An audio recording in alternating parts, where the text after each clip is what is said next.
Hindi ako nag-insayo. Tom Mizukoshi, binulabog ang Japan at Pilipinas sa kanyang viral na pahayag. Usap-usapan ngayon sa mundo ng boxing, hindi lamang sa Japan kundi maging sa Pilipinas, ang muling paglutang ng mga naging pahayag ng Japanese boxer na si Tom Mizukoshi bago ang kanyang pagipagtuos sa kwadro-alas ng Pilipinas na si John Riel Casimero. Bagamat natapos ang laban sa isang malupit na knockout, pabor kay Casimero, pero tila hindi pa tapos ang laban sa social media. Ito ay matapos mag-viral ang naging matapang na salita ni Mizukoshi na tila minaliit ang naging paghanda niya para sa naturang laban. Sa mga ulat na lumabas sa Japan, naging sentro ang pambabatikos ng sinabi ni Mizukoshi na ganito, "He said he was running away so I could outbox him, but I haven't practiced." Ayon sa mga fans, ang pag-amin ni Mizukoshi na hindi siya nag-ensayo ay isang malaking insulto hindi lamang kay Casimero kundi sa sports ng boxing. Marami ang naniniwala na ito ay ginagamit na palusot ng kampo ng Hapon upang pagdakpan ng bilis at lakas na pinamalas ang Filipino boxer sa loob ng lona. Bukod sa kakulangan sa ensayo, ipinagmalaki rin ni Mizukoshi na pinag-aralan niya ang mga videos ng mga nakarang laban ni Casimero at ayon sa kanya, nakita niya talaga ang mga buta sa depensa ng Pinoy. Ang mas masakit pa para sa mga fans ni Cuadro-Alas ay ang hirit nito na makikita raw nila nagagapang at iyak ang Pinoy sa ring. Bagay na kabaliktaran ang nangyari na itong si Mizukoshi ang umiyak ng dugo at bumagsak sa lona. Matapos mag-viral ang balita, hindi napigilan ng mga Pinoy boxing fans na magpahayag ng kanilang saloobin.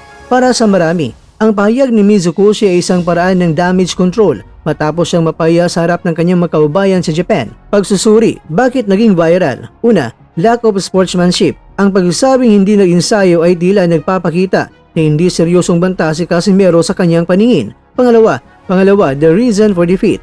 Maraming netizens ang nagsasabing gumagawa lang ng dahilan si Mizukoshi para hindi magmukhang mahina. Kung hindi siya nag-ensayo at natalo, ang lalabas na rason ay kulang sa handa, sa halip na mas magaling ang kalaban. Pangatlo, the crying moment. Ang prediksyon niyang iyak si Casimero ay naging boomerang sa kanya nang siya ay tuluyang mapabagsak ng kamao ni Cuadro-Alas.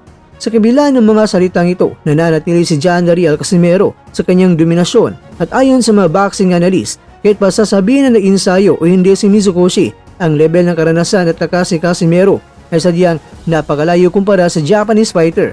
Ang boxing ay pinaghandaan sa gym, hindi sa interview. Ang resulta ng knockout ay patunay na walang puwang ang kayabangan kapag nasa loob na ng ring.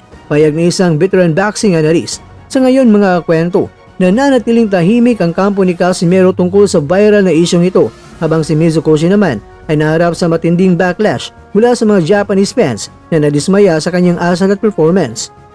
Samantala, nagpahayag ng kumpiyansa ang strategist ni Junto Nakatani na si Rudy Hernandez na kaya nilang talunin ang The Monster na si Naoya Inoue sa pamamagitan ng desisyon sa kanilang napipintong bakbakan ngayong May 2 sa Tokyo Dome. Gayunpaman, binalaan ng dating kampiyon na si Shingo Wake at ang Fair Boxing Gym President na si Yoshihiko Akai na huwag magpadala sa pahayag ni Hernandez dahil maaari lamang itong bahagi ng isang psychological warfare o laro ng isipan. Naniniwala si Akai na imposibleng matalo si Inoue sa puntos dahil sa galing nito sa scoring, kaya ang tangi parang lamang para manalo si Nakatani ay sa pamamagitan ng knockout.